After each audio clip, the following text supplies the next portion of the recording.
Olá pessoal, tudo bem? Eu sou a Carmen do blog Que Vida do Mundo e hoje nós vamos conversar sobre psicologia de massas e análise do eu de Freud. Antes de mais nada, aviso que ler Freud é algo muito tranquilo. Não se assustem, não pensem que vocês não vão entender nada porque é texto técnico, vocês não entendem nada de psicanálise, ele vai falar de conceitos muito técnicos e tal. Ele vai falar desses conceitos? Vai, mas você vai entender, porque Freud escreve muitíssimo bem. Não é a primeira obra que eu leio dele, eu já li umas 3 e toda vez que leio tenho essa sensação. Ele é uma daquelas pessoas raras que, pelo que fala, quando escreve ou quando dá aula, em palestra e tal, faz com que a gente se sinta inteligente. A gente se sente o máximo. Isso é para poucos. São pessoas que têm didática, sabem explicar, sabem comunicar. Freud é um desses. Ele escreve muito bem, de maneira totalmente acessível. Agora vamos à obra de fato. Quando Freud escreveu isso aqui? Isso importa bastante. Ele escreveu isso aqui em 1921. Logo depois da Primeira Guerra Mundial, porque todos ficaram muito impactados com a Primeira Guerra. Eu já falei pra vocês naquele vídeo que eu fiz sobre a Primeira Guerra Mundial, literatura da Primeira Guerra Mundial, alguma coisa assim. Porque foi a Primeira Guerra de trincheira, havia muitas novidades. E por conta disso, ele se voltou para analisar alguns fenômenos que estavam acontecendo. Então, assim, as pessoas, né, os grandes teóricos, as pessoas inteligentes, os intelectuais, quando acontecem movimentos que abalam assim, a sociedade, acontecem coisas, eles se voltam a analisar como chegamos até aqui. Foi o que Freud fez. Então começou a analisar o comportamento das pessoas. E ele retoma vários estudos anteriores a ele. Estudos feitos por outros teóricos, outros especialistas. Sobretudo Le Bon, que é um cara que escreveu Psicologia das Multidões. Eu acho que esse livro foi traduzido para o português. E Freud começa fazendo divinamente algo que é muito difícil de fazer, que a gente precisa fazer quando escreve texto científico, que é fazendo uma fundamentação teórica, trabalhando com obras dos autores. Fala do Le Bon, que é o principal que ele usa aqui, mas depois fala de outros, como ele vai amarrando, ele destaca o que é principal nesses autores, ele ratifica bastante coisa, discorda de outro, vai se posicionando, vai destacando e ele começa a discorrer. Então assim, ele apresenta os autores, discute com os autores e depois argumenta. Agora vamos à obra de fato, ao conteúdo disso aqui. A primeira coisa que ele fala, e já logo me impactou, está logo na primeira página, ele fala que a psicologia individual é também psicologia social. E por que esse aspecto é importante para entender, não só a obra, mas para entender todo o nosso entorno, entender a gente mesmo? Que uma pessoa só se constitui em comparação em relação ao outro. Então, o outro indivíduo é um elemento constitutivo do eu. Porque a gente é bom ou ruim, a gente é generoso ou egoísta em comparação àquele que não é. Parece tautologia, e é uma explicação tautológica. Freud começa a comentar Le Bon. E o que o Le Bon fala que Freud ratifica? Le Bon fala que na massa desaparecem as singularidades do indivíduo, ou seja, a massa deixa todos indistintos. Que na massa o indivíduo sente um poder invencível, o que o faz se entregar a instintos. Na massa há o que eles chamam de contágio, que é o que? O comportamento de um ali na massa contaminar o comportamento do outro. E isso já leva a outra característica, que é a característica da sugestionabilidade, da sugestão. Um faz uma coisa, depois os outros estão fazendo também, por contágio. Isso faz com que a massa seja diferente de um grupo de pessoas, porque na massa há características que num grupo não há.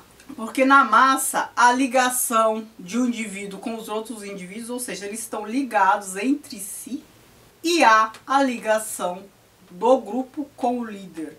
Isso já é Freud falando, que há uma ligação entre líder e o grupo, e os indivíduos no grupo entre si. Isso distingue uma massa de um grupo de pessoas. O que Le Bon fala, e Freud concorda, não só Le Bon, outros também, e Freud concorda, que na massa o comportamento das pessoas é muito parecido ao comportamento de crianças e ao comportamento do indivíduo primitivo. Só que a gente tem que entender o primitivo aqui não como aquele indivíduo atrasado. Aqui não é uma visão positivista, hein?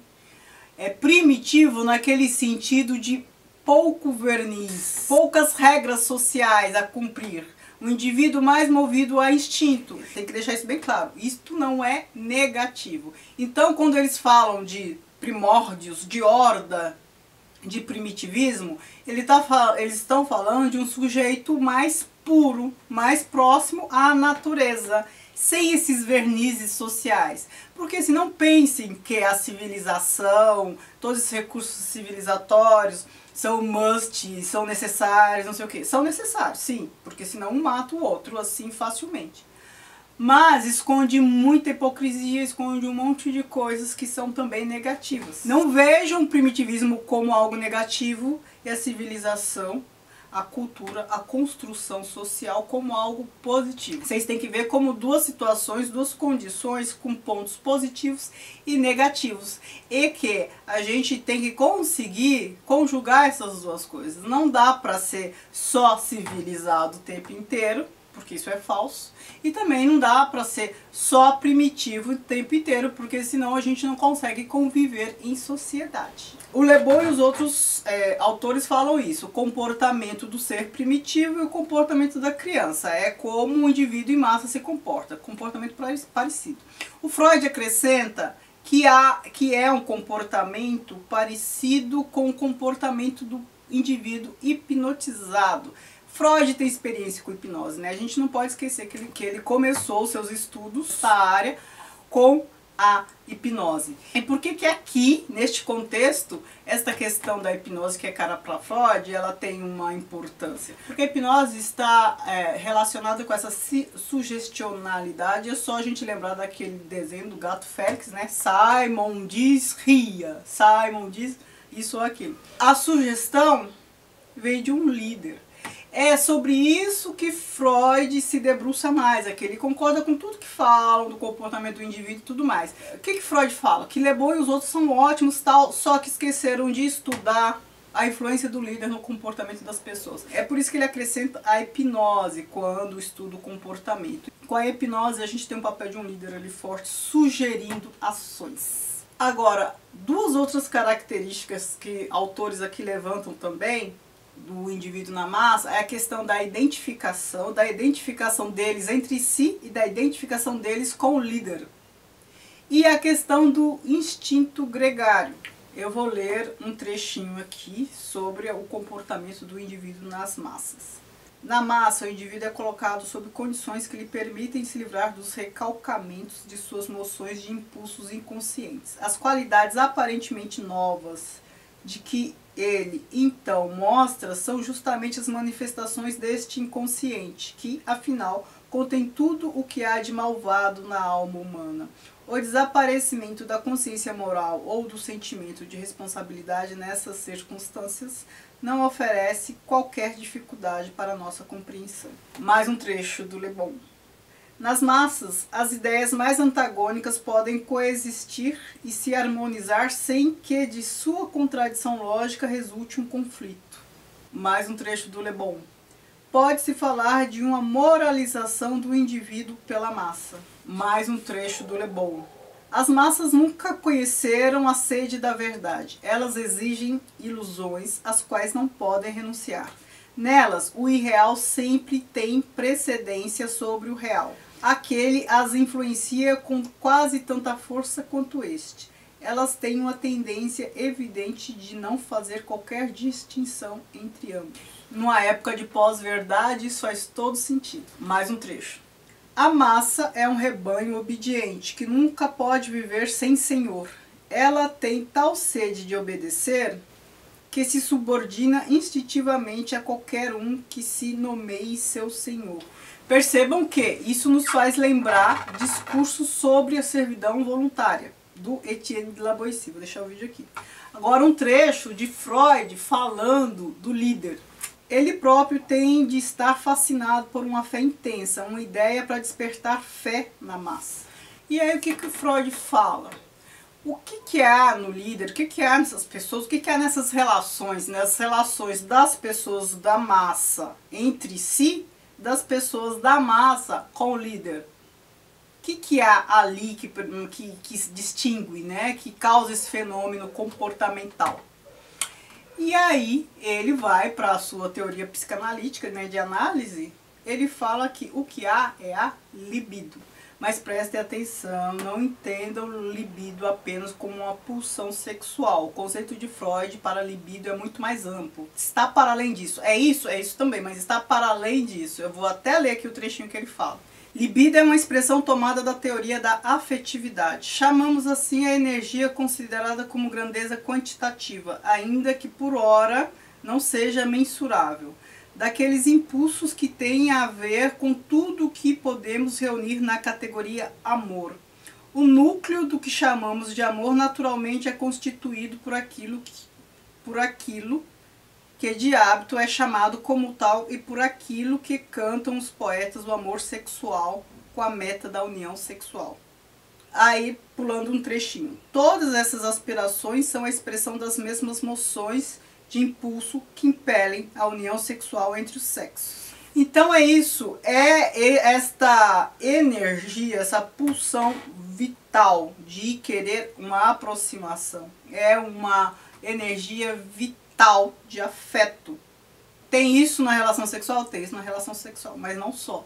Então quando ele fala de libido, é nesse sentido, de uma afetividade ali nas relações. E esta afetividade que faz com que a massa se torne coesa e que faz com que o indivíduo abra mão de sua singularidade e agir de maneira sugestionada. Para exemplificar tudo isso que foi dito, Freud analisa o comportamento de dois tipos de massa.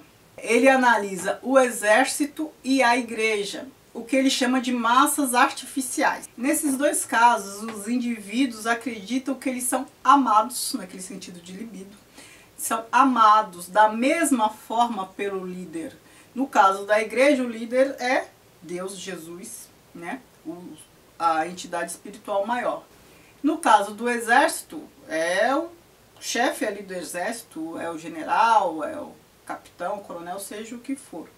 Então há uma coesão entre os indivíduos, eles têm ali uma coesão porque eles são iguais perante si e são amados da mesma forma pelo líder, que sugestiona ação, ou comanda, né? Na verdade é mais que sugestão, né?